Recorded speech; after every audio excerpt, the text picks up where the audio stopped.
St. Cloud State Huskies just missed the mark last season, finishing right under 500 and also missing the NCAA tournament for the first time in 4 years. They look to redeem themselves as they head down for opening weekend of the regular season in Mankato on Saturday. Now, I'm joined alongside St. Cloud Times reporter Mick Hatten. Now, Mick, what have we noticed from this Huskies team so far going into the new season? Well, I think when you looked at the exhibition game, I mean, you saw them come out and play with a lot of pace and a lot of consistency throughout the lineup, particularly in that first period. I mean, they really, I think they had the first 10 shots in that game, over 20 shots in the first period.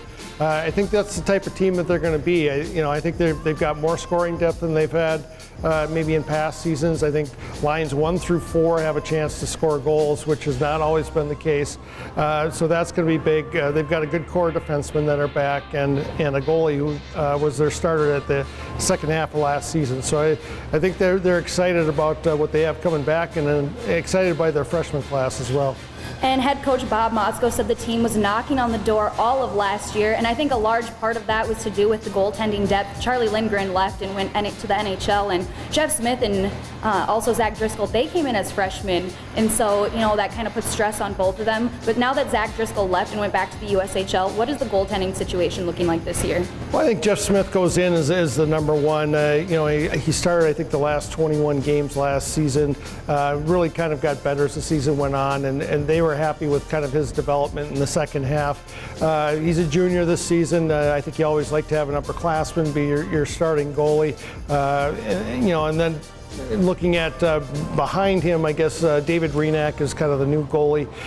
Played last season with Green Bay in the USHL. Is one of the, if you look at him statistically, he was one of the top 5 goalies in the USHL. That's a very good developmental league.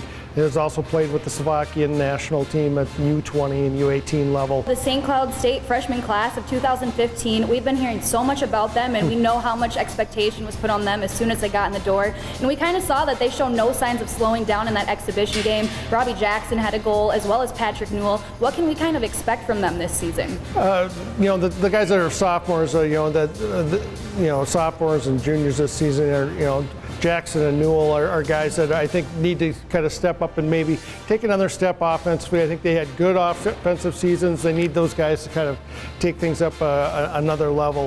Judd Peterson is another guy, a senior this season, who was battling some injury that, honestly, I didn't know about until recently, that he was kind of battling a hip problem that he had to have off-season surgery for.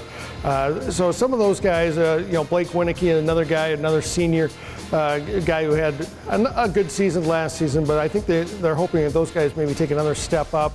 He had 5, 6, 7 points to guys, and all of a sudden you become a real more powerful offensive team.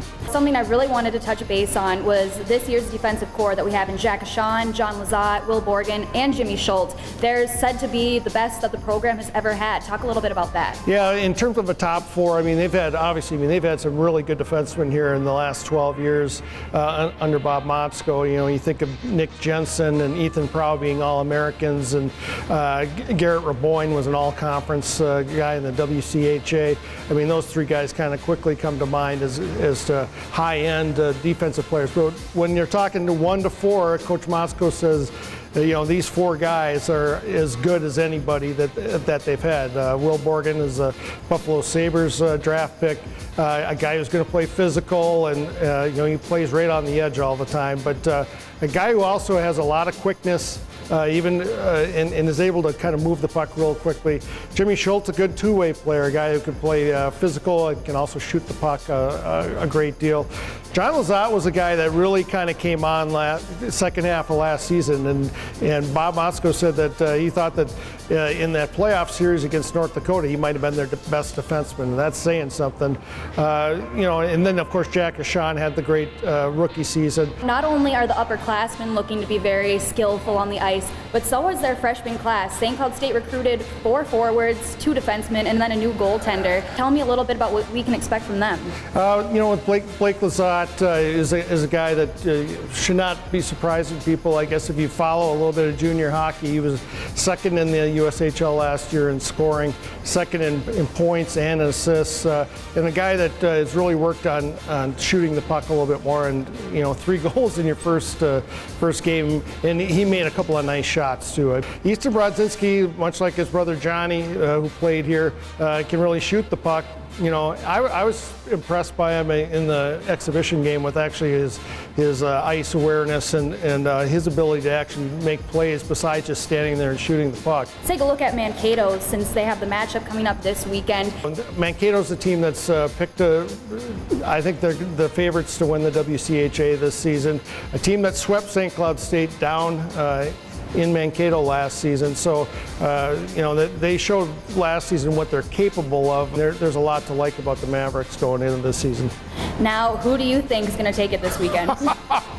That's a good question. You know what? I'll say it's a really good game, but I'll say that, you know, unlike last season where St. Cloud State was struggling with 1-goal games, I'll say that St. Cloud State wins a 1-goal game here, 4-3.